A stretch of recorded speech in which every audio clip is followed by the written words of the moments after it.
Class 9th वालों, आओ तुमको एक कहानी सुनाता हूँ। एक था राजा, एक थी रानी, दोनों मर गए, खत्म कहानी। यही हमारे चैप्टर की पूरी समरी है बच्चों। चैप्टर का नाम है फ्रांस की क्रांति।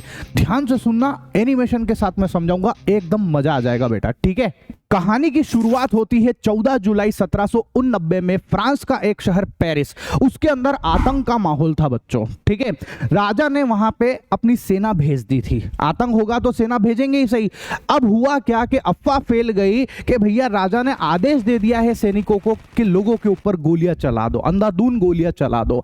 इस डर के मारे लोगों ने क्या किया, सारे के सारे लोग, लगभग 7,000 लोग, जिसमें मर्द भी शामिल है और औरतें भी शामिल है, वो इकट्ठा हो गए भैया टाउन हॉल में, है ना। वहां एक जगह है जिसको टाउन हॉल बोलते हैं, ठीक है। वहां पर उन्होंने एक सेना का निर्माण किया जिसको जन सेना के नाम से जाना जाता है वो, ठीक है। अब हुआ क्या, ये लोग सोच रहे थे कि भैया ये सेना हमारे पे अटैक करे, राजा हमारे साथ अत्याचार करे, इससे पहले हम लोग जो है राजा की ही बैंड बजा दे। इसलिए इन लोगों ने क्या किया, आपस में मिलकर जितने भी सरकारी दफ्तर थे, किले थे, उसमें घुसना चालू किया और जबरदस्ती वहां पर लूटपाट करने लगे, तोड़फोड़ मचाना चालू कर दिया।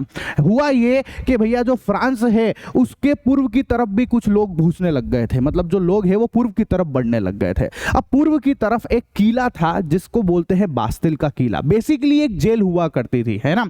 इस जेल में भी लोग बाग घुसे। यहां पर ये घुस इसलिए रहे थे क्योंकि इनको हथियार चाहिए थे लड़ाई करने के लिए, राजा से लड़ने के लिए, राजा के ही हथियार को लूटने के लिए ये भैया इस किले में घुसे और इसमें तोड़फोड़ मचाना चालू कर दी। पर मजे की बात यह है कि जब ये इस किले में घुस रहे थे तो इस किले का जो कमांडर है उसको इन्होंने मार दिया। मरेगा इसे, अब लड़ाई होगी तो कोई ना कोई तो मरेगा, तो कमांडर मर गया वहां पर। और वहां के जो कैदी थे, इस किले के अंदर कुछ 7 कैदी हुआ करते थे, उस कैदी को इन्होंने छुड़ा दिया था, ठीक है। मतलब इनको, ये गए वहां पर हथियार के चक्कर में थे, लूटपाट के चक्कर में थे, पर इनको वहां ऐसा कुछ भी नहीं मिला, ठीक है। तो इससे लोग और ज्यादा भड़क गए, लोगों को गुस्सा आया और उन्होंने इस किले को ही ढहा दिया बच्चों, ठीक है। और इस किले के जो अवशेष थे, इसकी जो भी चीजें थी, उसको इन्होंने बाजार में बेच दिया और खरीदा भी ऐसे लोगों ने जो वैसे भी इनके ऊपर खुन्नस खाते थे, राजा और इनके किले और इनके ऊपर, तो उन्होंने इसको यादों के रूप में खरीद लिया अपने पास में, ठीक है। इस घटना के कई दिनों के बाद तक भी पेरिस और उसके आसपास के जो शहर है वहां पर भी खूब लड़ाई झगड़े हो रहे थे, खूब दंगे वगैरह हो रहे थे। अब इन सब दंगों की वजह से जो है वहां पर अनाज की जो कीमत है वो बढ़ने लग गई थी। बेसिकली वहां का जो मेन फूड है, जो हर कोई अफोर्ड कर सकता है, जिसको पाव रोटी बोलते हैं, उसकी भी कीमत बढ़ने लग गई थी। अब सोचो, जो चीज खाने पीने की उसकी कीमत बढ़ने लग जाएगी तो लोग गुस्सा जाएंगे, और गुस्से के मारे जो है लोगों को इतना गुस्सा आया कि उन्होंने जो है राजा को फांसी पे चढ़ा दिया। बेसिकली उस समय फांसी का कंसेप्ट नहीं होता था, उस समय इस गुलेटिन का कंसेप्ट होता था। इस गुलेटिन में क्या करते थे कि राजा को जो है इस तरीके से लेटा दिया और उसकी गर्दन को काट के अलग कर दिया गया था, ठीक है। आपको लग रहा होगा क्या शानदार एंडिंग हुई है, एकदम बॉलीवुड के पिक्चर की तरह हैप्पी एंडिंग वाला मामला हो गया है। पर यह हैप्पी एंडिंग इतनी आसानी से नहीं हुई थी, इसमें लोगों ने बहुत सारी तकलीफें, बहुत सारे संघर्ष, कई सैकड़ों लोग इसके अंदर मरे थे बच्चों, ठीक है। इन सारी चीजों को अब मैं आपको डिटेल में समझाने वाला हूं, एक एक करके इस पूरे ही चैप्टर को, ठीक है। चैनल पसंद आ रहा हो, मेरा पढ़ाने का तरीका पसंद आ रहा हो तो चैनल को सब्सक्राइब कर देना बच्चों, ठीक है। 1774 में बुर्बो राजवंश के लुई 16 को फ्रांस की राजगद्दी पर बैठाया गया था, मतलब इनको राजा बना दिया गया था। और इनकी शादी जो है ऑस्ट्रिया की राजकुमारी मेरी एंटोनेट के साथ में कर दी गई थी। जब इनका राज तिलक हुआ उस समय फ्रांस का खजाना लगभग खाली हो चुका था, मतलब कि राजा के पास में पैसा नहीं था बच्चों। और खजाना खाली इसलिए हुआ था क्योंकि उस समय बहुत सारे युद्ध लड़े जा रहे थे। अब युद्ध में पैसा वेस्ट हो गया पूरा का पूरा, इसकी वजह से जो है पैसे की कमी आ गई थी।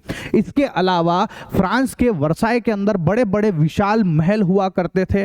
वहां की चकाचौंध और सुंदरता, भव्यता बनाने के लिए वहां पर बहुत सारा पैसा खर्च हो रहा था। अल्टीमेटली फिजूल खर्ची ज्यादा हो रही थी, जिसकी वजह से जो है खूब सारा पैसा राजा के हाथ से चले गया था। अक्सर आपने बड़े बुजुर्गों से कहते हुए सुना होगा कि पराये फड्डे में टांग नहीं अड़ाना चाहिए, पर हमारे फ्रांस ने जो है पराये फड्डे में टांग अड़ाया बच्चों। हुआ क्या कि जो ब्रिटेन था उसने अमेरिका के 13 उपनिवेश, जिसको कॉलोनीज कहते हैं, उसके ऊपर कब्जा कर रखा था। तो फ्रांस ने अमेरिका को कहा कि तेरे को मैं आजाद कराऊंगा, तेरा भाई लड़ेगा ये तेरी लड़ाई, ठीक है। तो इसने इस ब्रिटेन से लड़ाई लड़ी, युद्ध लड़ी। अब युद्ध लड़ने के लिए पैसा चाहिए, तो इसने इसके जो आजू बाजू के देश से उनसे कर्जा लिया, लड़ने के लिए कर्जा ले लिया, सोचो। और उसके चक्कर में इसके ऊपर कर्जा हो गया बच्चों, बहुत सारा कर्जा हो गया, ठीक है। अब क्या था कि जिन देशों ने इसको कर्जा दिया भी सही, वो हर साल या है ना कुछ भी इनका टाइम होगा उसमें ये इंटरेस्ट रेट बढ़ा दिया करते थे, मतलब कि ब्याज बढ़ाते थे, हर साल 10% से ये ब्याज बढ़ा रहे थे, जिसकी वजह से जो है फ्रांस की जेबें ढीली होने लग गई थी बच्चों, मतलब और ज्यादा कर्जे में आ गया था। फिर हमको पता है कि देखो किसी भी देश को, राज्य को चलाने के लिए वहां पर सेना की जरूरत होती है और उसमें भी पैसा लगता है, ठीक है। वहां के जो राजपाट के काम होते हैं बहुत सारे, उसमें भी पैसा जाता है खूब सारा, ठीक है। यहां तक कि वहां के जो कॉलेज हो गए, विश्वविद्यालय हो गए, और भी सारे जो काम होते हैं उन सब के ऊपर जो है बहुत सारा पैसा खर्च होता है बच्चों, ठीक है। इसकी वजह से क्या हुआ कि वहां फ्रांस जो है वो और ज्यादा कर्जे में डूबा ही जा रहा था, उसके बाद पैसा ही खत्म होने लग गया था। अब इस कर्जे से बचने के लिए फ्रांस के राजा को सिर्फ एक ही तरकीब सूझी, उसने सोचा कि क्यों ना हम जो है फ्रांस की जनता के ऊपर टैक्स लगा दें, मतलब जनता को लूट लें टैक्स लगा लगा के, जिससे हमारा कर्जा जो है वो खत्म हो जाएगा, ठीक है। लेकिन टैक्स लगाना भी इतना आसान नहीं था, टैक्स लगाने के लिए भी बहुत सारे नियम कानून हुआ करते थे बच्चों, ठीक है, जो कि अब मैं आपको आगे समझाता हूं। 18वीं सदी में फ्रांसीसी समाज 3 स्टेट में बटा हुआ था बच्चों, ठीक है। ये पहला स्टेट, दूसरा स्टेट और ये तीसरा स्टेट। जो पहला स्टेट थे उसके अंदर पादरी वर्ग के लोग आते थे, मतलब चर्च या उससे रिलेटेड लोग, पुजारी टाइप के लोग होते थे, है ना। दूसरा स्टेट जो था उसके अंदर राजा आया करता था, राजा और उसका परिवार आया करता था, जिसको कुलीन वर्ग भी बोलते हैं हम लोग, ठीक है। और जो तीसरा स्टेट था उसके अंदर छोटे किसान मजदूर आया करते थे, छोटे मोटे व्यापारी आया करते थे, या थोड़े बड़े व्यापारी भी आते थे, और शिक्षित लोग आया करते थे, जैसे वकील हो गया, डॉक्टर हो गया, टीचर हो गया, इस टाइप के लोग इसके अंदर आया करते थे। अब मजे की बात बताऊं आपको, इन तीनों स्टेट में, पहला स्टेट, दूसरा स्टेट, तीसरा स्टेट, इसमें से ये सिर्फ और सिर्फ तीसरे स्टेट के लोग ही जो है वही टैक्स दिया करते थे, मतलब इन दोनों को तो, ऊपर के जो दोनों स्टेट है इनसे तो टैक्स ही नहीं लिया जाया करता था, ठीक है। और प्राचीन समय में जैसे आज हमारे यहाँ पर लोकतंत्र है ना, उसी तरीके से इसको पहले जो है यहाँ पर राजतंत्र बोला जाता था बच्चों, ठीक है। सामंती प्रणाली, जिसको हम सामंती व्यवस्था भी कहते हैं या फ्यूडल सिस्टम भी कहते हैं। अब देखो क्या था कि जो किसान लोग जो थे ज्यादातर, है ना, 90% किसान हुआ करते थे, मतलब ज्यादातर लोग जो है वो खेती का काम किया करते थे। अब मजे की बात यह है कि उसमें से कुछ ही लोग, खेती का काम करने वाले किसान तो बहुत सारे, पर उनके पास जमीनें बहुत कम किसान लोगों के पास होती थी। ज्यादातर लोग जो है दूसरों की जमीनों के ऊपर खेती करते थे, और ये जमीन किन की होती थी, वो जो पहले 2 स्टेट में आने वाले लोग, मतलब पादरी वर्ग के लोगों के पास जमीन हुआ करती थी, है ना। कुलीन वर्ग मतलब राजा महाराजाओं के पास, या जो थोड़ी बहुत जमीन होती थी वो बड़े व्यापारी के पास में हुआ करती थी। बाकी लोगों के पास, जो किसान है उनके पास जमीन भी नहीं हुआ करती थी बच्चों, ठीक है। और यहां तक कि जो है हमारे को ये जो ऊपर के जो दोनों लोग हैं, इनके ऊपर तो टैक्स भी नहीं लगता था, इनको जन्मजात कुछ स्पेशल अधिकार मिले हुए थे, है ना, जिसमें ये लोग टैक्स भी नहीं देते जन्म से ही। अगर ये कोई इनके परिवार में पैदा हुआ है तो उसको कभी टैक्स नहीं देना पड़ता था। कितना अत्याचार वाला काम था, ठीक है। सारा का सारा टैक्स किसके ऊपर वसूल रहा है, गरीब जनता को देना पड़ रहा था, ठीक है। तो बेचारे जैसे तैसे जो गरीब किसान लोग थे वो अपना घर चलाने के लिए लोगों के घरों में काम किया करते थे, है ना, खेतों में काम किया करते थे दूसरों के, क्योंकि खुद के पास तो जमीन थी भी नहीं, ठीक है। यहाँ तक कि आर्मी में भर्ती हुआ करते थे, रोड बनाने का काम करते थे, ये सारे काम जो है किसान करते थे, जैसे तैसे अपना घर चलाते थे, और फिर भी इनको टैक्स देना पड़ता था, ठीक है। अब मैं आपको टैक्स प्रणाली, टैक्स सिस्टम के बारे में समझाता हूं। तो देखो, जो तीसरे स्टेट के जो लोग थे वो पहले दोनों स्टेट के लोगों को टैक्स दिया करते थे बच्चों, है ना। जो पादरी वर्ग के लोग थे वो भी इनके ऊपर टैक्स लगाते थे, धार्मिक टैक्स, धर्म के नाम पे टैक्स लगाते थे, जिसको बोलते थे टाइद, है ना। आपने सुना है ना, टाइट है तो वाइड है, ऐसे करके आप याद रख सकते हो, इसको टाइद बोलते थे बच्चों। और जो राजा महाराजा है वो तो डायरेक्ट टैक्स लगाते थे लोगों के ऊपर, जिसको बोलते थे टाइल, है ना। टाइल जो घरों में लगती है, आप वैसे समझ लेना याद रखने के लिए, ठीक है।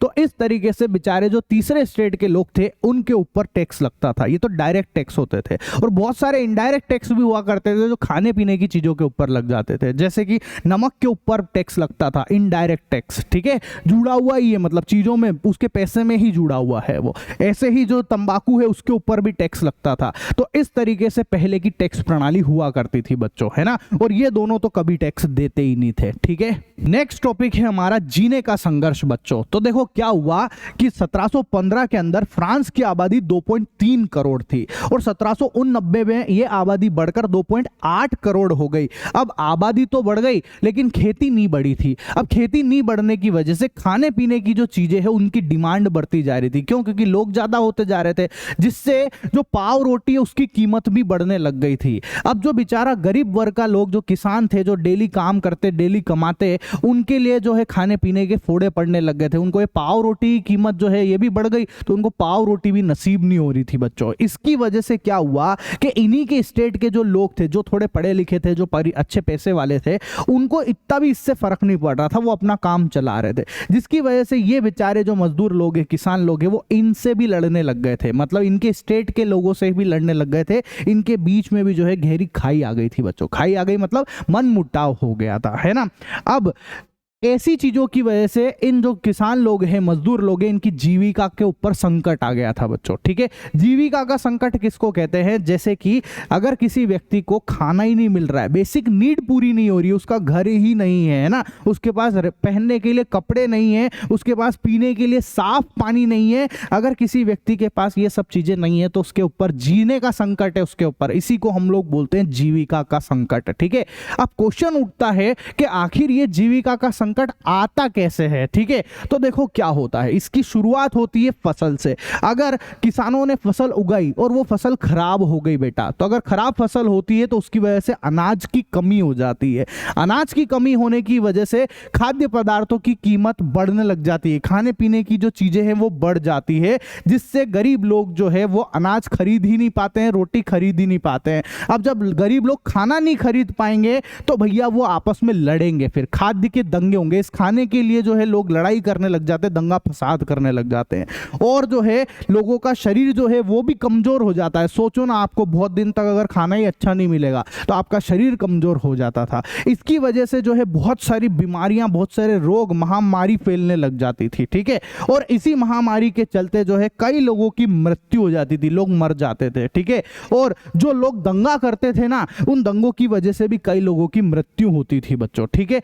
इन सब चीजों की वजह से जीविका का संकट उत्पन्न होता है, इस तरीके से होता है ये, ठीक है। नेक्स्ट टॉपिक है हमारा कि कैसे मिडिल क्लास के लोगों ने जो है राजा महाराजाओं, कुलीन वर्ग है ना, और जो पादरी वर्ग है, उनके जो विशेषाधिकार थे उनको कैसे एंड किया, उसको कैसे खत्म किया बच्चों, ठीक है। तो देखो हम सबको पता है कि उस समय जो है अकाल भी आया हुआ था, है ना, और लोगों के ऊपर जो है बेचारी जो गरीब जनता थी उसके ऊपर टैक्स बढ़ रहे थे। इन सब चीजों की वजह से जनता जो है विद्रोह कर रही थी, लड़ाई झगड़े कर रही थी, बोल रही थी कि नहीं भैया हमको जो है इन सब चीजों से आजादी दिलाओ, ठीक है।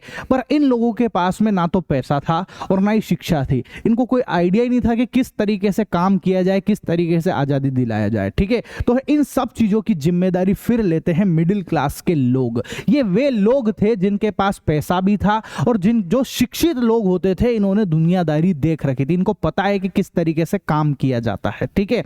तो हुआ क्या भैया कि जो मिडिल क्लास के लोग हैं, इन्होंने पैसा पता है कैसे कमाया। इन लोगों ने जो है ऊनी वस्त्र का व्यापार किया, रेशमी वस्त्र का व्यापार किया इन्होंने, और इससे जो है इनके जो वस्त्र थे इसको एक्सपोर्ट करते थे, बाहर दूसरे देशों में भेजा करते थे, जिससे इन्होंने संपत्ति अर्जित कर ली, मतलब पैसा कमाया इन्होंने, है ना। और यहां तक कि फ्रांस के जो अमीर लोग होते थे उनको भी ये माल बेचते थे और ऐसे पैसा कमाते थे। अब ये शिक्षित पहले से ही थे, इनको सब कुछ पता था पहले से, ठीक है। और इसी वर्ग में, है ना, इसी मिडिल क्लास के अंदर जो है जैसे हमारे वकील हो गए, डॉक्टर हो गए, इंजीनियर लोग गए, इस टाइप के लोग होते थे। ये सारे के सारे पढ़े लिखे लोग थे, इनको पता था, इनको समझ में आ गया था कि भैया देखो ये जो राजा का बेटा राजा बनेगा, इनको स्पेशल अधिकार मिलेंगे, ये सारी की सारी चीजें जो है बकवास है, ये सब बंद होनी चाहिए, है ना।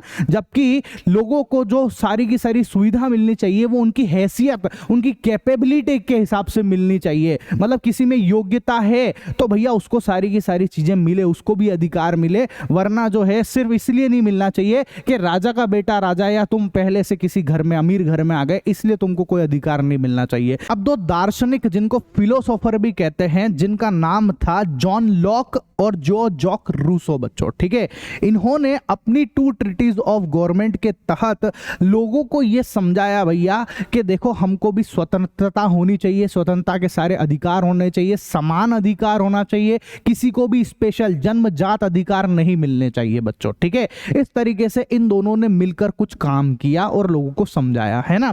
जो जॉन लॉक थे उन्होंने लोगों को यह बात समझाई कि देखो भैया ऐसा कोई जरूरी नहीं है कि राजा का बेटा ही राजा बनेगा, ये नियम ही गलत है, ऐसा नहीं होना चाहिए, ठीक है। राजा का बेटा राजा नहीं बनके राजा तो वो बनना चाहिए जो कैपेबल हो, जिसके पास में योग्यता हो, है ना। और इसी बात को जो है जो जीन जॉक रूसो थे उन्होंने इस बात को फैलाया भी सही, लोगों को समझाया भी सही, इन्होंने एडवर्टाइजमेंट का काम किया एक तरीके से, है ना।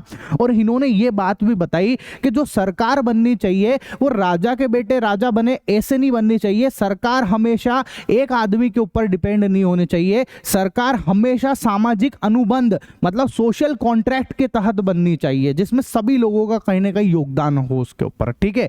उसके बाद क्या हुआ कि एक और फिलोसोफर थे जिनका नाम था मॉन्टेस्क्यू। क्या नाम था बेटा? मॉन्टेस्क्यू ने the spirit of the laws नामक एक बुक थी उनकी, है ना। उसके अंदर उन्होंने ये बताया कि जो सरकार है उसको जो है 3 तरीकों से चलना चाहिए, सरकार में 3 चीजें होनी चाहिए, एक होना चाहिए विधायिका, एक होना चाहिए कार्यपालिका और एक होना चाहिए बेटा न्यायपालिका। मतलब सरकार के जो है 3 हिस्से होने चाहिए, इन तीनों चीजों से मिलकर सरकार चलनी चाहिए, ठीक है, जो आज हमारे टाइम पे होता भी है। आई बात समझ में? अब इन सब चीजों की वजह से क्या हुआ कि देखो इन्होंने आइडिया दे दिया, सब कुछ दे दिया, है ना। अब मैंने आपको शुरू में बताया था कि देखो अमेरिका के 13 उपनिवेश जो 13 कॉलोनी थी वो ब्रिटेन के कब्जे में थी, तो अमेरिका ने जैसे तैसे लड़ झगड़ के ब्रिटेन से उन कॉलोनियों को आजाद करा लिया था, ठीक है। जब वो कॉलोनी आजाद हो गई तो वहां पर जो सरकार बनी वहां पर इसी आधार पर सरकार बनाई गई, मतलब कि वहां विधायिका, कार्यपालिका, न्यायपालिका का कॉन्सेप्ट लगाकर वहां पर सरकार बनी। अब सोचो अमेरिका जैसी जगह पर जब ऐसा काम होने लग गया, ये वाला मॉडल यहाँ पर जो है यहाँ पे लागू किया गया, तो ये बात की चर्चा फिर पूरे यूरोप में होने लग गई, सब दूर फैल गई ये बात, कह रहे यार देखो वहां कितना बढ़िया काम हो गया, वहां कितना जोरदार काम हो गया, मतलब राजा महाराजाओं वाला कॉन्सेप्ट हट गया, ठीक है। हर जगह जैसे सलून, नाई की दुकान पे जाते थे तो वहां पर भी यही बात होती थी, कॉफी हाउस, चाय पीने, चाय की टपरी पे जाते थे वहां पर भी यही बात हो रही थी, कई किताबों में ये सब चीजें छपने लग गई, न्यूज़पेपर में छपने लग गया था बच्चों, है ना। और जो लोग पढ़ना लिखना नहीं जानते थे उनको भी बहुत सारे लोगों ने ये सब बातें बोल बोल के सुनाई। होता है ना, आज भी होता है ना, अपन इधर से उधर बातें करते कि नहीं करते, गॉसिप करते कि नहीं, ऐसे गॉसिप होने लग गया और इन सब चीजों की तरीके से एकदम माहौल बनने लग गया वहां के लोगों में, कह रहे कितना बढ़िया हो रहा है, कितना बढ़िया हो रहा है। अब इसी बीच क्या हुआ कि जो लुई 16 है ना, लोग पहले ही भड़क तो रहे थे, धीरे धीरे लोगों में आग तो पहले ही, गुस्सा तो पहले ही था उनमें, है ना। अब क्या हुआ, लुई 16 आए और इन्होंने बोला भैया कि हम जो है तुम्हारे ऊपर, जनता के ऊपर हम टैक्स दोबारा से लड़ाएंगे। ये लो भैया, आग भड़की हुई थी और इनके इस बयान ने उस आग में घी डालने का काम कर दिया, लोग भड़क उठे, लोगों ने विद्रोह कर दिया बच्चों, और बस यहीं से जो है क्रांति की शुरुआत हो गई, ठीक है। अभी तक हम लोग ये देख चुके हैं कि राजा ने किन कारणों से जो है तीसरे स्टेट के लोगों के ऊपर टैक्स लगाया था बच्चों, ठीक है। अब जब राजा टैक्स लगाने की सोच रहा था तो वो डायरेक्ट टैक्स नहीं लगा सकता था, उसको भी परमिशन लेनी पड़ती थी स्टेट जनरल से बच्चों, ठीक है। जो स्टेट जनरल थी वो एक राजनीतिक संस्था हुआ करती थी जिसमें अलग अलग जो स्टेट के लोग थे उनकी जो है वहां पर प्रतिनिधि बैठा करते थे बच्चों, ठीक है। और ये जो सभा है वर्साय के अंदर बुलाई गई थी, ये सभा जो है बहुत पहले 1614 में बुलाई गई थी, उसके बाद से सभा नहीं बुलाई गई, फिर डायरेक्ट लुई 16 ने इन सभा को बुलाया, और वो भी कब बुलाया, 5 मई 1789 को इसको बुलाया था। और क्यों बुलाया था? टैक्स के चक्कर में, टैक्स बढ़ाने के लिए बुलाया गया था, ठीक है। अब इस सभा की खासियत सुनना आप लोग, इस सभा के अंदर जो है आपको इधर के जो लोग बैठे हुए दिख रहे हैं ये 300 प्रतिनिधि होते थे जो कि पादरी वर्ग से, पहले स्टेट से आते थे, ठीक है। इधर की तरफ भी 300 प्रतिनिधि होते थे जो कि कुलीन वर्ग के होते थे, है ना। तीसरे वाले जो स्टेट के लोग थे 600 प्रतिनिधि होते थे उनके, और वो इधर की तरफ पीछे की तरफ खड़े होते थे बच्चों, इनको भैया इज्जत ही नहीं देते थे। सोचो आप राजा की क्या मेंटेलिटी होगी, इतनी बड़ी सभा बुला रहा है और बेचारे इन लोगों को बिठा भी नहीं रहा है। यहाँ तक तो ठीक है ना। उसके बावजूद राजा ने जो है, जो गरीब मजदूर किसान लोग थे और जो महिलाएं थी, उनको तो भैया इस सभा में बुलाने से इनकार कर दिया था। तो ये लोग भी भड़क गए थे। इन्होंने सोचा यार भैया तुम नहीं बुला रहे हो ना, हमको एक काम करते हैं, हम अपनी चिट्ठियों के अंदर, इन्होंने चिट्ठियां लिखी, 40,000 लोगों ने चिट्ठियां लिखी, उसमें इन्होंने अपनी मांगे लिखी और इनके प्रतिनिधियों को दे दी कि बता देना राजा को कि हम भी खिलाफ में तुम्हारी कुनीतियों की वजह से, तुम्हारे टैक्स बढ़ाने, हम भी तुमसे तुम्हारा विरोध कर रहे हैं, ताकि इनको लगे कि हम सिर्फ 600 लोग नहीं है, हम बहुत सारे लोग हैं जो नहीं चाहते तुम्हारी इन सब हरकतों को। ठीक है, ऐसे करके हुआ करता था। अब क्या है, राजा तो चाहता था टैक्स बढ़ाना। अब टैक्स बढ़ाने के लिए जो है ये वोटिंग करवाने की सोची राजा ने। तो राजा ने जब वोटिंग कराने की सोची तो राजा का देखो उस समय वोटिंग का क्या सिस्टम होता था। देखो आज हम लोग वोटिंग कैसे करते हैं, मेरा वोट मेरा अपने आप का एक खुद का एक वोट होता है, ऐसे आप सबके इंडिविजुअल एक वोट होते हैं। पर पहले ऐसे वोट एक जैसे नहीं होते थे। पहले कितना गंदा सिस्टम था कि जैसे 300 लोग हैं तो इन 300 लोगों का मिला के एक वोट पड़ता था। ठीक है, ऐसे ही इधर कुलीन वर्ग के 300 लोग हैं, इनका मिला के एक वोट होता था। ऐसे ये जो 600 लोग हैं इनका मिला के एक वोट होता था। इस तरीके से वोटिंग होती थी। अब इस वोटिंग में आप खुद सोचो, जीतेंगे हमेशा राजा और उसके कुलीन वर्ग और पादरी वर्ग के लोग ही। क्यों, देखो आप ध्यान से समझना, ये कितनी बड़ी चालाकी थी इस राजा की, है ना। इसके भैया एक वोट हो गया, इसका भी एक वोट हो गया, इन दोनों के मिलाकर कितने वोट हो गए, 2 वोट हो गए और इनका वोट एक ही। अब भैया जिसके वोट ज्यादा वो जीता। ऑब्वियस सी बात है, ये लोग जो है ये तो राजा के समर्थक थे, इनके ऊपर तो कोई टैक्स लगता भी नहीं था, तो ये हमेशा ही जीतते थे। राजा ने ऐसी चालाकी कर रखी थी। वोटिंग तो सिर्फ एक दिखावा था और बेचारे जो ये 600 लोग थे, कहने को 600 लोग पर वोट है कि ये हमेशा ही हारते थे, तो इनके ऊपर भी टैक्स लगने के चांस भी होते थे। ठीक है, तो ये समझ गए कि यार ये सब नौटंकी नहीं चलेगी, है ना। इन्होंने क्या करा, इस लुई 16 को बोला कि भैया तुम ये सब हरकत बंद करो, हम तो अपना इंडिविजुअल एक जने का वोट देना चाहते हैं हम, मतलब हर एक का एक वोट कंसीडर करो, तभी जाके हम वोटिंग मानेंगे, तभी जाके हम देखेंगे सब चीजें। ठीक है, अब राजा ने मना कर दिया कि बेटा चल निकल ले, ये सब नौटंकी नहीं चलेगी। राजा भी बहुत अकड़ू था, अत्याचारी राजा था, उसने भी कह दिया नहीं चलेगी।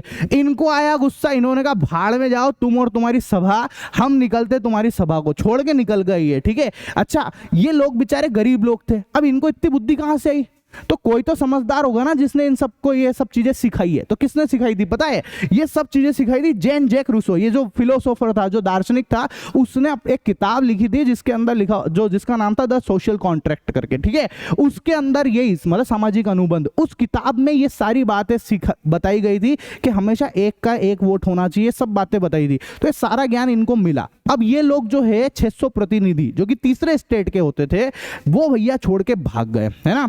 अब वो भागे तो वो कहां गए भैया, तो वहीं वर्साई के अंदर जो है एक इंडोर टेनिस कोर्ट होता था, एक टेनिस कोर्ट होता था, उसके अंदर ये लोग गए और वहां जाकर इन्होंने जो है एक मीटिंग रखी और इन्होंने वहां पर निर्णय किया कि देखो भैया हम जो है अपने आप को, है ना, नेशनल असेंबली घोषित कर देते हैं। भाड़ में जाए राजा वाजा की सारी बातें, है ना। इन्होंने क्या सोचा, अब हम खुद की नेशनल असेंबली बना लेते हैं जिससे राजा वाजा से हमारे को कोई मतलब नहीं है। ठीक है, और ये नेशनल असेंबली तब तक हम चलाएंगे जब तक राजा अपनी हरकतें बंद नहीं कर दे, ये टुच्चा बना बंद नहीं कर दे, तब तक ये लोग ने सोच लिया कि अब अपनी चलाएंगे अपन, है ना।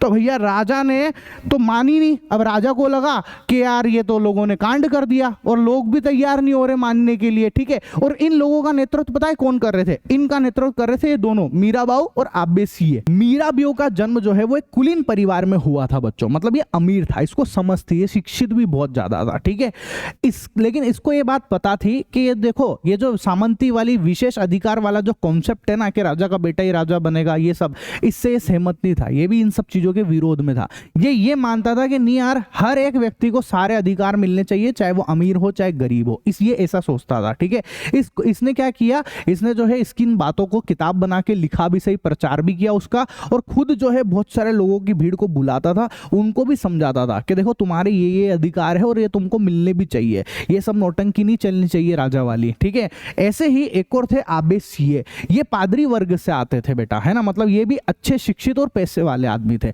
और ये भी यही मानते थे कि भैया देखो ये सब नौटंकी नहीं चलनी चाहिए राजा महाराजाओं वाली, है ना। तो इन्होंने भी क्या किया कि इन्होंने जो है एक पुस्तक लिखी, उसको भी इन्होंने फैलाया, इन सारी चीजों को जो है इन्होंने फैलाने की कोशिश करी और लोगों को समझाया कि देखो तुम्हारे को सभी तरीके के अधिकार मिलने चाहिए, चाहे वो अमीर हो चाहे गरीब हो, हर एक व्यक्ति को सारे अधिकार मिलने चाहिए, ठीक है, ऐसा। अब ये सब चीजें हो रही थी, एक तरफ तो फ्रांस में आंदोलन हो रहे थे, इतनी लड़ाई झगड़े घटना हो रही थी, और दूसरी तरफ क्या हुआ कि फ्रांस के अंदर जो है लपक कड़ाके की ठंड पड़ी और वहां पर जो है बर्फ गिरने लग गई भैया। अब उस बर्फ ने क्या करा, वहां की पूरी फसलों को समाप्त कर दिया, नष्ट कर दी, फसलें खराब कर दी, जिसकी वजह से जो पाव रोटी की कीमत है वो आसमान छू रही थी बच्चों, है ना, समझ रहे हो, अब इतनी महंगी हो गई पाव रोटी। अब जो बेचारे गरीब लोग थे वो तो पाव रोटी खाते थे, उनके तो पाव रोटी के ही फोड़े पड़ने लग गए। अब क्या है कि जो लोग पाव रोटी बेचते थे, जैसे बेकरी वगैरह के लोग, उन्होंने इस मौके का फायदा उठाने की सोचा, उन्होंने सोचा कि जो मान लो हम पाव रोटी 5 रुपए में देते थे, उसको हम जो है और ज्यादा महंगा करके देते, मौके का फायदा उठाने सोचा कि 5 की 15 में बेचेंगे अपन, है ना। अब इन सब चीजों से लोग भड़क गए भैया, जनता पब्लिक गुस्सा हो गई, बहुत सारी औरतें जो है वो नाराज हो गई, उन्होंने पाव रोटी की दुकानें, जो वहां की जो दुकानें थी, ग्रोसरी स्टोर, उन पर धावा बोल दिया, खाने पीने के फोड़े पड़ गए बेचारों के, तो क्या करेंगे, धावा बोलने लग गए लोग, वहां पर लड़ाई झगड़े होने लग गए, भयंकर तरीके से मारामारी हो गई, वहां पे लूटा मारी होने लग गई थी। अब ऐसी सिचुएशन में बेचारा कोई भी देश का राजा क्या सोचेगा कि यार इस परिस्थिति से बचने का तो एक ही तरीका है कि उस जगह पे सेना भेजी जाए, है कि नहीं। तो राजा ने जो है यहां पर सेना भेजी। अब सेना भेजी ना, तो इन लोगों के बीच में, राजा ने तो सेना भेजी, इन लोगों के बीच में अफवाह उड़ गई कि ये जो सेना आई है ये गोलियां चलाने के लिए आई है, हमको मारने के लिए आई है। तो लोगों का गुस्सा और ज्यादा भड़क गया, उन्होंने बास्तिल के किले पे अटैक कर दिया, जो मैंने आपको शुरू में समरी बताई थी, समझ गए आप, इसलिए बास्तिल के किले पे अटैक हुआ। ये पूरी की पूरी कहानी ऐसे चल रही है, अफवाह फैली थी उसकी वजह से, और इन्होंने बास्तिल के किले को यहाँ पे ना जो है नेस्ता नाबूद कर दिया इन्होंने, ठीक है, बिल्कुल ढा दिया इन्होंने, यहाँ पर आई बात समझ, खत्म करके छोड़ दिया उसको, ठीक है। इस तरीके से लोगों का गुस्सा भड़का। अब ये बात जो है पूरे गांव में सब दूर फैलने लग गई, गांव में सब दूर बातें होने लग गई कि अरे वहां तो ऐसा हो गया, ये हो गया, और राजा मारने की कोशिश कर रहा है, और गांव के लोगों के बीच में एक ऐसी अफवाह फैल गई कि भैया देखो अपने को भी सचेत रहना चाहिए, कब अपने ऊपर आ जाए। और खबर फैली कि देखो कोई जमींदार जिनके यहाँ काम करते थे, जमींदार ने भी गुंडे बुला लिए इनको मारने कूटने के लिए, इनकी जमीन, इनकी जो फसल खराब करने के लिए। इनका दिमाग खराब हुआ, इन्होंने लिए गेती फावड़े कुलाड़ी सब ले लुआ के इन्होंने भी जो है, जो गांव के किले थे, है ना, गांव के किले को चेत्यू भी बोलते हैं बेटा, ठीक है, ऐसा उनके ऊपर आक्रमण कर दिया, उस किलो को जला दिया, और वहां पे जो इनके डॉक्यूमेंट्स होते थे, दस्तावेज होते थे, सरकारी दस्तावेज लगान से रिलेटेड, उन सब दस्तावेज में आग लगा दी, जला के रख दिया उनको वहां पर, ठीक है, किले में जला दिया। ये लूट मार करने लग गए, इस तरीके की चीजें होने लग गई, बहुत सारे अनाजों को लूट लिया वहां पर, ठीक है। जब इतनी ज्यादा झगड़े होने लग गए तो जो बेचारे जो थोड़े अमीर घर के लोग थे, जो कुलीन परिवार थे, वो जागीरे जो थे, जागीरी जो करते थे, उनको डर लगा, उन्होंने भैया सोचा कि अब इस देश को छोड़ के जाने में सारे वो यहां से भाग निकल गए, वहां से उन्होंने देश को छोड़ के निकल गए वहां पर, ठीक है।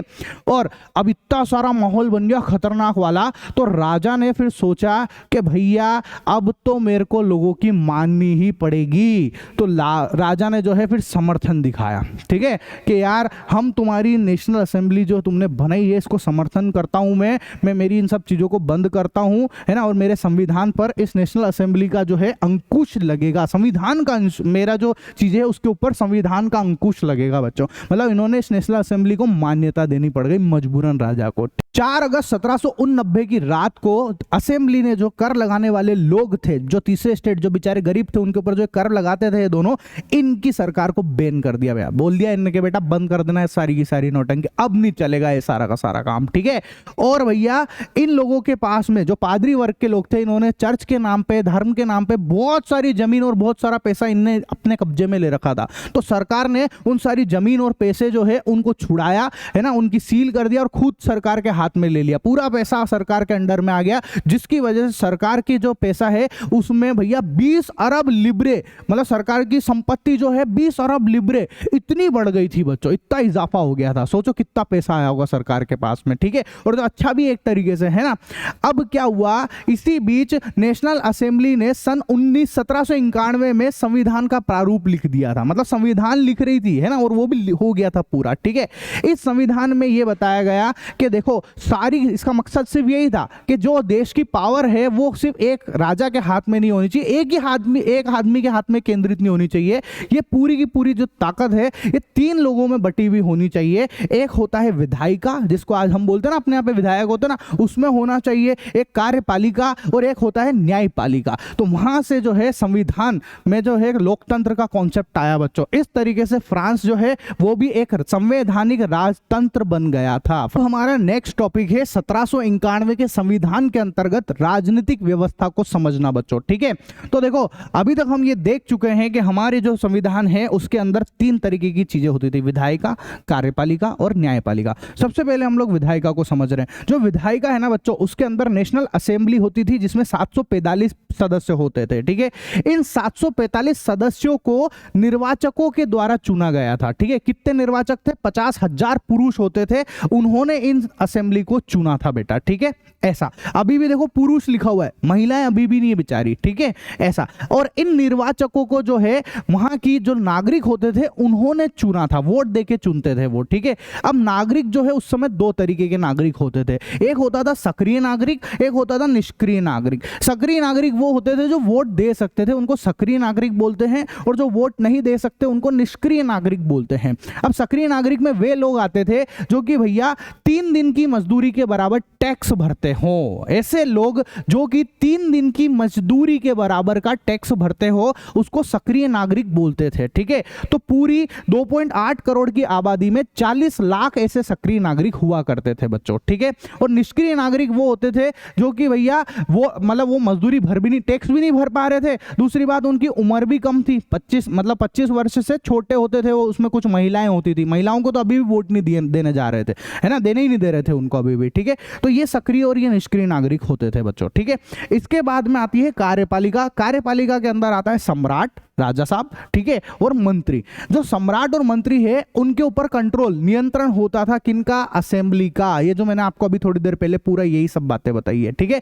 इनके ऊपर नियंत्रण होता था इन दोनों का। ठीक है, हालांकि अगर राजा को कोई सी बात नहीं पसंद आती थी, राजा चाहता कि किसी चीज को नहीं लागू होने देना है, तो राजा के पास एक पावर होती थी जिसको वीटो पावर कहते हैं बेटा। क्या बोलते हैं? वीटो पावर बोलते हैं, जिससे राजा किसी भी निर्णय को लेने में देने में मना कर सकता है, लागू करवा सकता था। उसके पास थी अभी भी ये पावर। ठीक है, इसको निषेध पावर या वीटो पावर करके भी बोला जाता था। फिर तीसरे नंबर पे आती है न्यायपालिका। न्यायपालिका के अंदर आते हैं हमारे जज साहब। ठीक है, हमारे जज साहब को जो है सक्रिय नागरिकों द्वारा वोट देकर चुना जाता था। आजकल तो सब एग्जाम होती है, उससे ये सारी की सारी चीजें होती है। ठीक है, ये भी एग्जाम से होता है बेटा, है ना। अब ध्यान से सुनो, अब क्या हुआ कि जो संविधान चुन लिया गया, सारी चीजें हो गई, तो संविधान पुरुष एवं नागरिक अधिकार घोषणा पत्र के साथ में शुरू हुआ। ठीक है, पुरुष और नागरिकों के जो अधिकार थे उसके घोषणा पत्र के साथ में शुरू हुआ था संविधान। ठीक है, इस संविधान की जो मेन बातें थी वो बताता हूं। इस संविधान में यह बोला गया था कि हर एक व्यक्ति जो वहां पर रह रहा है उसके पास में जीने का अधिकार होना चाहिए, चाहे वो जन्म से ही जीने का अधिकार, उसके बाद ये बेसिक नीड तो होनी चाहिए उसके पास में, है ना। उसके बाद बोलने का अधिकार होना चाहिए, फ्रीडम ऑफ स्पीच होना चाहिए उसके पास। उसके बाद विचार रखने का अधिकार होना चाहिए, ऐसा नहीं कि बेचारा वो कुछ बोल नहीं पा रहा है, कुछ सोच नहीं पा रहा है, कोई अपने आइडिया नहीं दे पा रहा है ना। उसके पास कानून के सारी की सारी व्यवस्था होनी चाहिए, मतलब कानून के समक्ष वो अपनी बात रख सके, उसके साथ कोई भेदभाव नहीं हो। तो ये सारी की सारी चीजें जो है उस समय के संविधान में लिखी गई थी और लोग मानते भी थे उन सब चीजों को। ठीक है, नेक्स्ट टॉपिक है हमारा फ्रांस में राजतंत्र का उन्मूलन और गणतंत्र की स्थापना बच्चों। ठीक है, हम सबको पता है कि जो लुईस 16 थे, है ना, उन्होंने जो है संविधान के ऊपर हस्ताक्षर कर दिए थे। जब इनके हस्ताक्षर हो चुके थे उसके बावजूद भी इनके मन में खोट था। खोट इस बात का था कि ये जो है इनके पड़ोसी देश का जो राजा है, प्रुशिया का राजा, उससे ये अभी भी गुप्त तरीके से चोरी छुपे बात करते थे और ये चाहते थे कि क्या कुछ ऐसा हो सकता है क्या जिससे मेरे को मेरी राजगद्दी वापस से मिल जाए, है ना। और जो फ्रांस के अड़ोसी पड़ोसी के जो देश थे, जैसे कि प्रुशिया हो गया, ऑस्ट्रिया हो गया, इन लोगों के, इनके यहाँ पे जो राजा थे, इनको भी ये डर बैठ गया था कि कहीं जैसा फ्रांस में हुआ वैसा हमारे साथ ना हो जाए। इसलिए इन्होंने सोचा कि क्यों ना ऐसा करते हैं कि फ्रांस के जो लोग हैं, जो नेशनल असेंबली बनी है, उनको डराने धमकाने के लिए इन्होंने जो है सेना भेजने की सोची। पर जैसे इन्होंने सोचा, इस बात की फनक जो है फ्रांस के लोगों को पड़ गई थी। उन्होंने इनके खिलाफ युद्ध छेड़ने की बात कर दी। जब इतनी बड़ी बात हो रही थी तो फ्रांस के गाँव के जो लोग हैं वो भी कहाँ शांत बैठने वाले थे। बहुत सारे स्वयं सेवक, मतलब खुद से कई लोग जो है सेना में भर्ती होने के लिए आने लग गए। इस चीज के लिए आ रहे हैं कि हमको जो है पूरे यूरोप के जो राजा है जो हमारे खिलाफ में बोल रहे हैं, जो अमीर लोग हमारे खिलाफ में बोल रहे हैं, उन सब के खिलाफ हम लोग जो है युद्ध लड़ेंगे और इनको हराएंगे। जब ये लोग युद्ध वगैरह लड़ते थे तो ये काफी सारे देशभक्ति के तराने गाया करते थे, गाने गाया करते थे, है ना। जिसमें से एक गाना था, एक तराना था मार्सिले करके, उसको सबसे पहले जो है मार्सिलेज ने गाया था। मार्सिले यही लोग, इनको ही मार्सिले बोलते थे, है ना, जो स्वयंसेवक जो सेना में भर्ती होने के लिए आए थे उनको मार्सिले बोलते थे। और जो मार्सिले है वो अब जो है फ्रांस का राष्ट्रगान बन चुका है बेटा, ठीक है। क्रांतिकारी युद्धों के चलते हुए जो है कई लोगों को आर्थिक तंगी का सामना झेलना पड़ा, मतलब पैसे की बहुत ज्यादा कमी हो गई थी। उसके बाद सबसे बड़ी समस्या ये थी कि जो भी गरीब घर के लोग थे उनके पुरुष तो युद्ध में लड़ने चले जाते थे, अब बेचारे उनके घर की रोजी रोटी जो है वो उसकी सारी की सारी जिम्मेदारी महिलाओं के ऊपर आ जाती थी। ये महिलाएं जैसे तैसे काम करके अपना घर चलाती, अपना पेट पालती थी, है ना। और फिर भी कई लोग जो है वो चाहते ही नहीं थे कि भैया जो है लड़ाई रुके। क्यों नहीं चाहते थे? क्योंकि जो 1791 में संविधान लिखा गया था, उन संविधान में जो सबसे बढ़िया बढ़िया अधिकार थे वो सारे अमीर लोगों के लिए ही थे। बेचारे गरीब लोगों को तो अभी भी कुछ नहीं मिल रहा था, इसलिए युद्ध रोकना ही नहीं चाह रहे थे। ये बातें फैलती रहती, चलती रहती थी। लोगों ने अपने ऐसे क्लब बना लिए, है ना, काफी सारे क्लब बना लिए। उन क्लब के अंदर ये लोग बातें करते थे, जिसमें से एक फेमस क्लब का नाम है जैकोबियन क्लब। जैकोबियन क्लब जो है वो सेंट जेकब, फ्रांस के एक सेंट हुआ करते थे, उनके नाम पे पड़ा है, जिनका नाम है जेकब, उनके नाम पर ये पड़ा था। महिलाओं ने भी काफी सारे जो है क्लब बना लिए थे और वहां पर इस तरीके की बहसबाजी होती थी कि ये हमारा अधिकार है, हमको ऐसे करना चाहिए, वे करना चाहिए। वो भैया वहां पर पूरा मिलजुल कर कुछ न कुछ करने की कोशिश करते थे कि कैसे हम लोगों के साथ में भी अच्छा हो जाए, है ना। और जो ये क्लब बने हुए थे, इन जैकोबियन क्लब हो गया, इन सब क्लब के अंदर जो है गरीब लोग ज्यादा हुआ करते थे, है ना, जैसे कि छोटे मोटे दुकानदार हो गए, जो मोची हो गया, जैसे पेस्ट्री बनाने वाले, घड़ी सुधारने वाले, किसान मजदूर लोग, ये लोग उन क्लबों में ज्यादा थे। और इन सब क्लब, ये जितने भी छोटे जो लोग थे, इन सब का लीडर जो था वो था मैक्सिमिलियन रॉबेस्पियर हुआ करता था, ठीक है। जैकोबिन के एक बहुत बड़े वर्ग ने जो है पूरी पैंट, वो भी धारीदार पतलून पहनने का एक निर्णय लिया। ऐसा उन्होंने इसलिए किया क्योंकि जो समाज के कुलीन वर्ग के जो लोग थे वो ब्रीचेस, घुटन्ना पहना करते थे, जिनको आज हम लोग शॉर्ट्स कहते हैं, चड्डा कहते हैं। ये कुलीन वर्ग उस समय वो पहना करता था। और इन लोगों ने जो है पूरी पैंटें इसलिए पहनी धारीदार वाली, ताकि ये बता सके कि भैया हम कुलीन लोग तुम्हारे समर्थन में नहीं, हम तुमसे विरोध करते हैं, तुम्हारी सत्ता समाप्ति का अब अंत आ चुका है, तब तुम निकलो यहां से। ये उनके विरोध के लिए ऐसा करते थे बच्चों, है ना। इसीलिए इन लोगों को जो है, ये जो जैकोबियन लोग हैं, इनको जो है सोकुलात के नाम से भी जाना जाता था। सोकुलात का सीधा सीधा सा मतलब है कि पूरे कपड़े पहनने वाले, मतलब कि जो है बिना घुटने वाले, कहने का मतलब ये है, जो पूरा कपड़ा पहनते थे, उनको सोकुलात कहा जाता था बच्चों, ठीक है। यहां तक कि ये लोग जो है लाल रंग की टोपी भी पहना करते थे, जो कि स्वतंत्रता का प्रतीक थी, है ना। ये चाहते थे कि हमको स्वतंत्रता मिले, इसलिए ये सब विरोध प्रदर्शन करते थे इस तरीके के कपड़े पहनकर, है ना। हालांकि जो है महिलाओं को ये सब चीजें करने की अनुमति नहीं थी, महिलाओं को टोपी पहनने की, इन सब चीजों की अनुमति नहीं दी गई थी। 1792 की गर्मियों में जैकोबियन ने जो है खाद्य पदार्थों की बढ़ती कीमत को चलते हुए हिंसक विद्रोह करने का सोचा, मतलब लड़ाई झगड़े का करने का सोचा।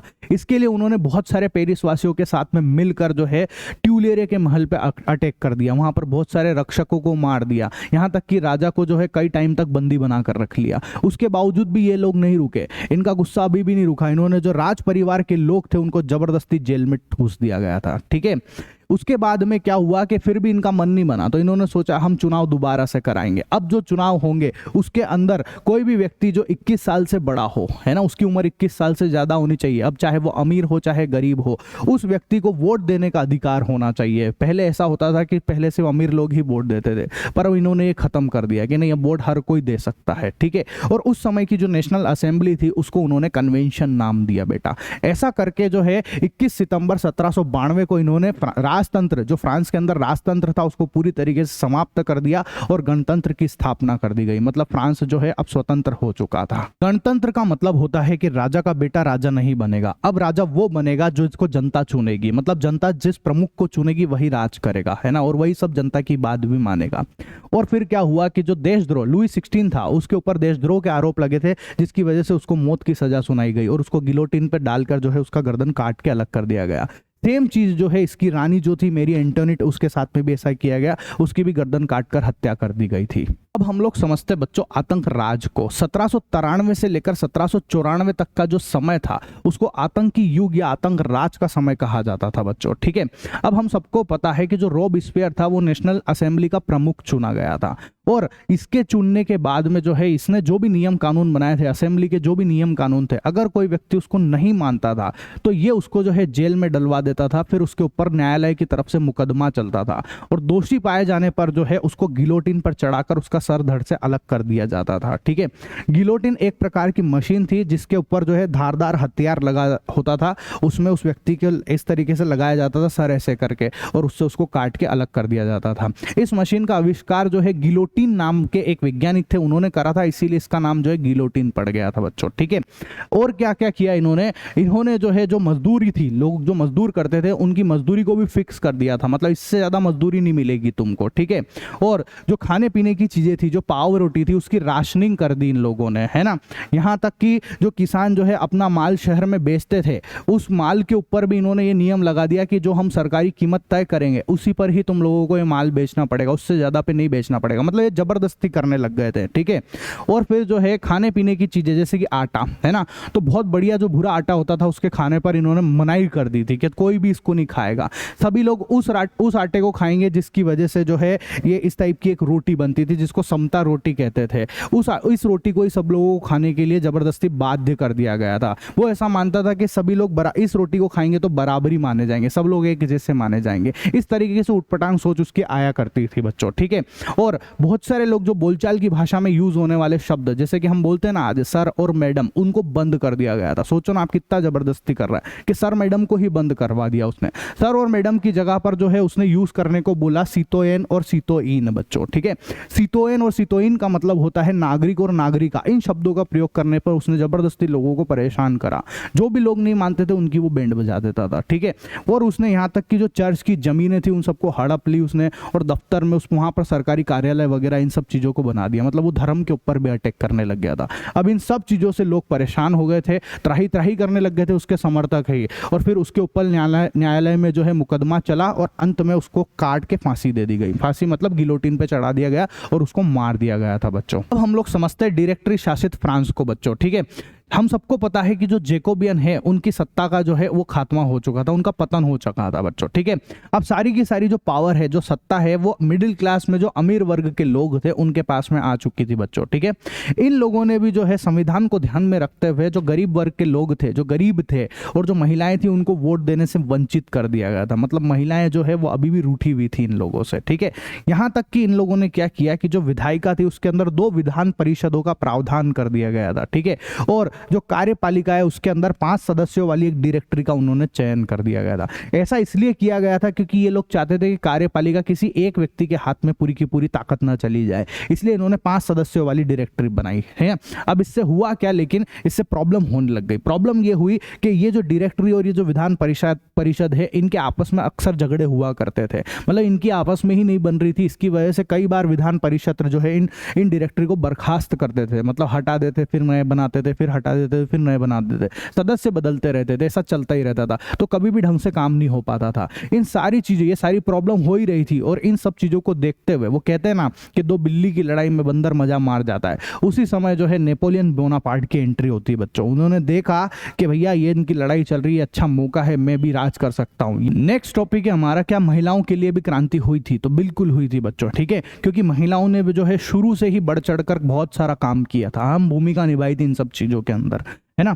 उन्हें उम्मीद थी कि उनकी भागीदारी क्रांतिकारी सरकार को उनका जीवन सुधारने हेतु ठोस कदम उठाने के लिए प्रेरित करेगी।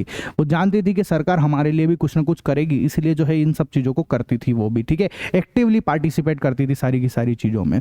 जो तीसरे स्टेट के अधिकांश महिलाएं हैं वो जीविका निर्वाह करने के लिए काम करती थी। वो सिलाई का, बुनाई का, कपड़े धोने का, दूसरों के घरों में जाकर काम करने का, इन सब चीजें, ऐसे छोटे मोटे बहुत सारे काम किया करती थी। बहुत सारी महिलाएं ऐसी भी थी जो वेश्यावृत्ति का काम करती थी, मतलब कि प्रोस्टिट्यूट हुआ करती थी बच्चों, ठीक है। अब उन्होंने इतनी पढ़ाई लिखाई नहीं करी थी तो उनको मजबूरन ये सारा काम करना पड़ता था, ठीक है। कई सारी जो महिलाएं हैं, जैसे कि जो कुलीन परिवार की, जो अमीर घर की महिलाएं हैं मिडिल क्लास में, उन लोगों को बढ़िया पढ़ाई करवाई जाती थी, अच्छा शिक्षा दी जाती थी, फिर उसके बावजूद उनकी जो है शादी कर दी जाती थी अच्छे खासे घरों में, और फिर वो जो है अपनी बच्चों को ध्यान रखने में, परिवार संभालने में, इन सब चीज़ों में वो व्यस्त हो जाया करती थी बच्चों, ठीक है। उसके बाद में कुछ महिलाएं ऐसी भी थी जो काम करना पसंद भी करती थी, पर उनकी जो मजदूरी थी वो कम हुआ करती थी, पुरुषों की तुलना में उनको पैसे कम मिला करते थे बच्चों, ठीक है। अब महिलाओं के साथ काफ़ी सारी और भी सारी प्रॉब्लम थी, इसकी वजह से उन्होंने जो है अपने खुद के ही कुछ क्लब बनाना स्टार्ट कर दिए और खुद के ही न्यूज़पेपर निकालना स्टार्ट कर दिए, जिसमें उनके ही बारे में, उनके हितों के बारे में लिखा जाता था और उस बातों को सब दूर फैलाया जाता था, ताकि सारी समाज की महिलाएं जो हैं, पूरे फ्रांस की महिलाएं इन सब चीज़ों के लिए जो है प्रेरित हो जाए और वो अपने लिए जो है इन सब, सरकार से अपने लिए इन सब चीज़ों की मांग करे बच्चों, ठीक है। फ्रांस के विभिन्न नगरों में महिलाओं के लगभग 60 क्लब हो गए थे, जिसमें से सबसे मेन क्लब जो था बेटा वो था the society of revolutionary and Republican women. ये सबसे मशहूर क्लब हुआ करता था बच्चों। इनकी सबसे मेन मांग यही थी कि महिलाओं को भी सारे राजनीतिक अधिकार मिलने चाहिए, मतलब कि वोट देने का अधिकार और भी सारी चीज़ें मिलनी चाहिए, महिलाओं के पास में भी पावर होनी चाहिए। महिलाएं इस बात से नाराज हुई कि 1791 के संविधान में उन्हें निष्क्रिय नागरिक का दर्जा दिया। कहने का मतलब उनको वोट देने का अधिकार नहीं था। ये बात महिलाओं को सबसे ज़्यादा चुभती थी, उनको गुस्सा दिलाती थी ये बात, ठीक है। महिलाओं ने मताधिकार, असेंबली के चुने जाने तक राजनीतिक पदों की मांग रखी, ठीक है। उनका मानना था कि तभी नई सरकार में उनके हितों का प्रतिनिधित्व होएगा। महिला यही मानती थी कि हम वोट ही नहीं दे पाएंगे तो हमारे लिए कुछ ज़्यादा अच्छा खासा होने वाला भी नहीं है। हालांकि शुरुआत के जो साल थे उसमें जो सरकार है, क्रांतिकारी सरकार ने महिलाओं के जीवन में सुधार लाने के बहुत सारे प्रयास करे थे, बहुत सारे कानून बनाए थे बच्चों, ठीक है। जैसे उनकी शिक्षा के लिए जो है अच्छे खासे विद्यालय बनाए गए थे जहाँ पर वो उनको शिक्षा मिल सके, ठीक है। और ये कंफर्म कर दिया गया था कि हर एक लड़की को पढ़ाई जरूरी है, मतलब हर एक लड़की को पढ़ना जरूरी हो जाएगा। और यहाँ तक कि एक और कानून बनाया गया था कि जो उनके पिता है वो जबरदस्ती उनकी शादी नहीं करा सकते हैं, उनकी मर्जी होगी तभी वो शादी करा पाएंगे। अगर लड़की की मर्जी नहीं है तो उसके खिलाफ शादी भी नहीं हो सकती है। अगर मान लो किसी लड़की की शादी हो गई और उसके पति के साथ नहीं बन रही है तो वो उससे तलाक ले सकती थी। ऐसे सारे कानून बने थे जो कि महिलाओं के हित के अंदर थे बच्चों, ठीक है। ऐसा तलाक को भी कानूनी रूप दे दिया गया था। जितनी भी शादियां होती थी उनको जो है रजिस्टर किया जाता था गवर्नमेंट के अंदर, जैसे आज भी होता है ना, मैरिज सर्टिफिकेट वगैरह बनते हैं ना, वो इसीलिए बनाए जाते हैं ताकि ध्यान रहे कि कितने लोगों की शादी हो गई है, रजिस्टर है वो सारी की सारी चीजें बच्चों, ठीक है। अब महिलाएं जो है, काफी सारी महिलाएं बहुत सारे व्यापार, छोटे मोटे व्यापार करके अपना घर चला भी रही थी, है ना। जैसे कुछ लोग पेंटिंग कर रहे थे, कुछ बेकरी का काम कर रहे थे, काफी सारे छोटे मोटे काम करके अपना काम चला रही थी बच्चों, ठीक है। और फिर भी राजनीतिक अधिकारों के लिए महिलाओं का संघर्ष जारी रहा, फिर भी उनको राजनीतिक अधिकार अभी भी नहीं मिले। उनको शिक्षा मिल गई, उनकी शादी वाला काम हो गया, उनकी सारी चीजें हो गई, पर उनको अभी भी वोट देने का अधिकार नहीं मिल रहा था, ठीक है। आतंक राज के दौरान सरकार ने महिलाओं क्लबों को बंद कराने और उनकी राजनीतिक गतिविधियों पर प्रतिबंध लगाने वाला काला कानून निकाल दिया था। मतलब सरकार को गुस्सा आ गया था कि महिलाएं जो है क्लब चला रही थी, इनको बंद करने के आदेश दे दिए गए थे। कई जानी मानी महिलाओं को गिरफ्तार कर लिया गया था और कई सारी महिलाओं को जबरदस्ती जेल में डाल दिया था और कईयों को तो फांसी भी डाल दी गई थी जो नहीं मान रही थी सरकार की बातें, ठीक है।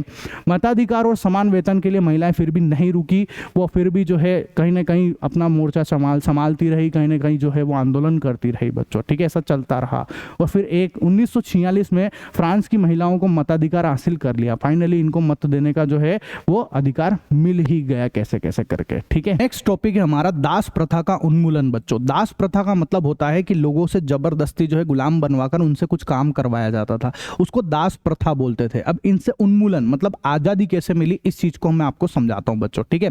सबसे पहले हमको यह समझना पड़ेगा कि वहां पर हो क्यों रहा था और दास की जरूरत क्यों पड़ रही थी बच्चों, ठीक है। तो ध्यान से सुनना, एनिमेशन से समझा रहा हूं, मजा आ जाएगा आप लोगों को। देखो क्या हुआ कि ये हमारा फ्रांस है, इस फ्रांस की बहुत सारी कुछ कॉलोनियां हुआ करती थी, है ना, उपनिवेश जिनको कहते हैं बच्चों, ठीक है। इधर और इस तरफ आप देखोगे यहाँ पर तो ये कैरिबियाई उपनिवेश है बच्चों, ठीक है। इसके यहाँ पर जो है दो जगह होती थी, एक का नाम था सेंट डोमिंगो और एक और जगह का नाम है यहाँ पर मार्टिनिक और एक और है गोल्डेलोप करके, ठीक है। इनके ऊपर जो है फ्रांस का कब्जा हुआ करता था बच्चों, ठीक है। अब इन जगह की खासियत ये थी कि इन जगह के अंदर जो है ना, यहाँ पर तंबाकू बहुत ज़्यादा अच्छे से उगाया जा सकता था, मतलब यहाँ की जगह ही ऐसी थी कि तंबाकू उगता था यहाँ पर, ठीक है, नील उगता था यहाँ पे, चीनी की खेती हो सकती थी, कॉफ़ी की खेती हो सकती थी, इन सब चीज़ों की खेती होती थी यहाँ पर, ठीक है। तो जो फ्रांस के उपनिवेश थे, फ्रांस के बहुत सारे जो व्यापारी लोग थे, उनको भैया ये दिखता था कि यार यहाँ पर इतनी बढ़िया बढ़िया चीज़ें, इन सब चीज़ों को हम लोग जो है खेती करके अगर इसको ले जाके बाजार में बेचेंगे तो हम अच्छे खासे पैसा कमा सकते हैं और अमीर हो सकते हैं। पर इसमें प्रॉब्लम ये थी कि भैया ये जो जगह है ना, ये काफ़ी दूर हुआ करती थी एक तो, दूसरी प्रॉब्लम ये थी कि ये जगह जो है, यहाँ का जो क्लाइमेट है, मतलब जो मौसम है वो बहुत गर्मी वाला होता था, ठीक है, और जो फ्रांस का मौसम है वो एकदम ठंडा ठंडा होता था। उसकी वजह से फ्रांस से कोई भी आदमी यहाँ जाकर काम ही नहीं करना चाह रहा था, मतलब कोई मजदूर ही नहीं मिल रहा था जो यहाँ जाए, खेती करे और इन सब चीज़ों को उगाए और वो इनको ला कर दे, ऐसा कोई मजदूर मिल ही नहीं रहा था। तो इन लोगों को व्यापार कमाना था, इनको बिजनेस करना था, तो इन लोगों ने क्या किया कि भैया यहाँ से जो है अफ्रीका गए। ये लोग कहाँ पे गए बेटा? ये अफ्रीका गए, और अफ्रीका के अंदर जो है वहाँ के सरदारों से, है ना, अफ्रीका गए जहाज के थ्रू, पूरा जहाज भेजते थे अफ्रीका में, और जो वहाँ के सरदार होते थे, उन सरदारों के पास में काफ़ी सारे ऐसे लोग होते थे जिसको उन सरदार ने बंदी बना रखा था, जबरदस्ती गुलामी करवाते थे वो, जिसको दास बोलते हैं, और इसी को दास प्रथा बोलते हैं, ठीक है। तो ये जो व्यापारी लोग हैं, ये जाते थे, जहाज भेजते थे, और यहाँ से उन दास लोगों को यहाँ पर इस जहाज में जबरदस्ती ठूस दिया जाता था, उनको खरीद लिया जाता था। बेसिकली हर एक दास की कोई कीमत होती थी, उसमें पैसों में जो है उन दास को खरीद लिया जाता था, और दास को जो है फिर इस जहाज में भर देते थे, और ये जहाज जो है यहाँ से लेकर जो है इन कैरिबियाई उपनिवेश के अंदर जाया करते थे बच्चों, ठीक है। और यहाँ से यहाँ आने में जो है लगभग 3 महीने का समय लगता था, बेचारे कितने परेशान होते होंगे, ठीक है। अब जो अफ्रीका के जो ये लोग थे, है ना, ये इस मौसम को सह भी सकते थे, ठीक है, तो इसलिए ज़बरदस्ती यहाँ आते, इनसे ज़बरदस्ती खेती करवाते थे, और खेती करवाने की वजह से जो है अच्छा खासा तंबाकू पैदा होता था, तंबाकू की खेती होती थी, नील की खेती होती थी, चीनी की खेती होती थी, कॉफ़ी की खेती होती थी। इन सब खेती, ये सारी की सारी फसलों को, जो इन सारी की सारी चीज़ों को फ्रांस में ले जाकर बेच दिया जाता था। फ्रांस के लोग जो व्यापार, जो भी वहाँ के लोग जो इस तरीके का बिजनेस करते थे, वो दिन पे दिन अमीर और ज़्यादा अमीर हो जाते थे बच्चों, ठीक है। तो इसलिए दास प्रथा चलती थी। हालांकि शुरुआत में जो है बहुत सारे लोग इस दास प्रथा को गलत मान ही नहीं रहे थे, ठीक है, कुछ लोग मानते भी थे तो वो विरोध नहीं कर पा रहे थे। सरकार चाहती भी थी दास प्रथा को हटाने की, पर वो कर नहीं पा रही थी अलग। उसको क्यों नहीं कर पा रही थी? क्योंकि सरकार जो है वो अमीर लोगों से ही चलती है, सबको पता है, और उन अमीर लोगों में से ही कई सारे लोग जो है इस तरीके का बिजनेस करते थे। अब सोचो कि अमीर लोग, जो लोग इसका बिजनेस कर रहे हैं, अगर उसके खिलाफ में सरकार बोलेगी तो सरकार गिरा देते थे ये लोग, ठीक है। तो इसलिए जो है इस तरीके की दास प्रथा शुरू में तो हट भी नहीं रही थी, फिर धीमे धीमे कोई आया और उन्होंने जो है इन दास प्रथा को हटा दिया गया था। कब हुआ ये बता देता हूँ आपको। अंततः सन 1794 के कन्वेंशन में फ्रांसीसी उपनिवेशों में सभी दासों की मुक्ति का कानून पारित कर दिया गया, ठीक है। कब हुआ ये? 1794 में मुक्त कर दिया गया, दास प्रथा को खत्म कर दिया गया था, ठीक है। यह कानून एक छोटी सी अवधि तक ही रहा था, थोड़े से समय के लिए ये कानून रहा था बच्चों, फिर वापस से दास प्रथा दोबारा से चालू कर दी गई थी, ठीक है। बागान मालिकों को अपने आर्थिक हित साधने के लिए अफ्रीकी निग्रो लोगों को गुलाम बनाने की स्वतंत्रता मिल गई थी। कहने का मतलब यही है कि वापस से चालू कर दिया गया था, और अफ्रीकी जो लोग थे उनको ये निग्रो निग्रो करके बुलाते थे, जो कि एक्चुअल में आज की टाइम पे शब्द बैन कर दिया गया है। इस शब्द का मतलब जो है गलत माना जाता है, इसलिए बंद कर दिया गया है इसको, ठीक है। फ्रांसीसी उपनिवेशों में अंतिम रूप से दास प्रथा का उन्मूलन 1848 में किया गया था। उसके बाद में जो है फिर वापस से दास प्रथा को हटा दिया गया था, और कब हटाया था बेटा? 1848 में इसको पूरी तरीके से समाप्त कर दिया गया था, पूरा बैन कर दिया गया था। नेक्स्ट टॉपिक है हमारा क्रांति और रोजाना की जिंदगी बच्चों, ठीक है। तो देखो, जब क्रांति हो चुकी थी, बहुत लड़ाई झगड़े सब खत्म हो चुका था, क्रांति आ चुकी थी, उसके बाद जो है वहां पर काफी सारे परिवर्तन आए थे, बच्चों के लिए, महिलाओं के लिए भी काफी सारे परिवर्तन हुए थे बच्चों, ठीक है। सभी लोगों को स्वतंत्रता मिल चुकी थी, समानता के अधिकार मिल चुके थे, सब बढ़िया हो चुका था। और वहां पर सबसे बेहतरीन परिवर्तन हुआ था, और वो था सेंसरशिप। वहां पर सेंसरशिप की समाप्ति कर दी गई थी बच्चों, ठीक है। तो बेसिकली सेंसरशिप क्या होता है कि जैसे आप समझो कि पहले क्या होता था कि लोगों को जो है कुछ छापने के लिए या लिखने की अनुमति नहीं होती थी, तो इसको ही सेंसरशिप बोलते थे। तो मतलब सेंसरशिप की समाप्ति कर दी गई, मतलब अब लोग लिख सकते थे, कुछ छाप सकते थे बच्चों, ठीक है। वो बढ़िया बढ़िया किताबें लिख सकते थे, न्यूज़पेपर के थ्रू अपनी कुछ बातें बता सकते थे कि कैसे क्या क्या हुआ है, यहाँ तक कि कई सारे पैम्पलेट वो लोग छाप सकते थे। इन सब चीज़ों की वजह से पैम्पलेट की बाढ़ आ गई, और ये सारे के सारे पैम्पलेट जो है छोटे छोटे गाँव में, देश विदेशों में सब दूर ये फैलने लग गए थे बच्चों, ठीक है। हर एक गाँव का बच्चा बड़ा सभी लोग इन पैम्पलेट में, इन न्यूज़पेपर को पढ़ते थे और समझते थे कि कैसे कैसे हम लोगों ने क्या क्या चीज़ें झेली और हमने कैसे स्वतंत्रता हासिल करी है बच्चों, ठीक है। ऐसा कुछ लोग जो नहीं भी पढ़ पा रहे थे, उन लोगों को जो है गली नुक्कड़ नाटक होते ना, उस नाटक कर करके इस तरीके से समझाया जा रहा था कि देखो कैसे कैसे हमने स्वतंत्रता हासिल करी और क्या क्या हम लोगों ने झेला है बच्चों, ठीक है ऐसा। फिर आता है नेपोलियन बोनापार्ट। उसके बाद में जो है सन 1804 में नेपोलियन बोनापार्ट ने फ्रांस को सम्राट घोषित कर दिया, मतलब ये फ्रांस का सम्राट बन गया था बच्चों, ठीक है। अब इसकी जो लड़ाई है वो हो गई थी भैया ब्रिटेन, प्रुशिया और रूसिया और ऑस्ट्रिया के साथ में लड़ाई हुई थी इसकी, है ना, जिसमें जो है इस लड़ाई को बोलते हैं बैटल ऑफ वाटरलू, मतलब वाटरलू की लड़ाई बोलते हैं, जिसमें नेपोलियन को जो है मुंह की खानी पड़ गई थी, हार गया था, कहने का मतलब ये है, ठीक है। इसके बारे में ज़्यादा डिटेल में 10th क्लास में मैं आप लोगों को पढ़ाता हूँ, पूरा एनिमेशन के साथ में मैंने डाल रखा है, वहाँ पर भी है, ठीक है ऐसा। उसके बाद में क्या हुआ, जो फ्रांसीसी क्रांति की विरासत है, कहने का मतलब जब ये सारी की सारी चीज़ें होने लग गई है ना, तो चीज़ें फैलने लग गई, देश विदेश तक फैलने लग गई, सभी देशों में जाने लग गई, सारी बातें होने लग गई, है ना। हमारे भारत के अंदर भी ये सब बातें फैलने लग गई कि कैसे फ्रांस ने अपने आप को आज़ाद कराया, उनकी क्या क्या आइडियोलॉजी है, वो सारी चीज़ें फैलने लग गई। और यहाँ पर भी कौन करता था ये सारे काम, जिन्होंने फैलाई, टीपू सुल्तान है, राजा राम मोहन राय, इन लोगों ने भी इन सब चीज़ों के बारे में बताया था बच्चों, ठीक है। दास प्रथा का खत्म करा था, ऐसी सारी चीज़ें करी थी इन लोगों ने भी यहाँ पर, ठीक है। इसी के साथ में बेटा अपना यह चैप्टर होता है खत्म। मैंने आप लोगों को मैथ्स, साइंस और एसएसटी तीनों ही सब्जेक्ट एनिमेशन के साथ में पढ़ा रहा हूँ, हिंदी मीडियम में पढ़ा रहा हूँ, आप लोगों को मजा आ जाएगा बेटा, ठीक है।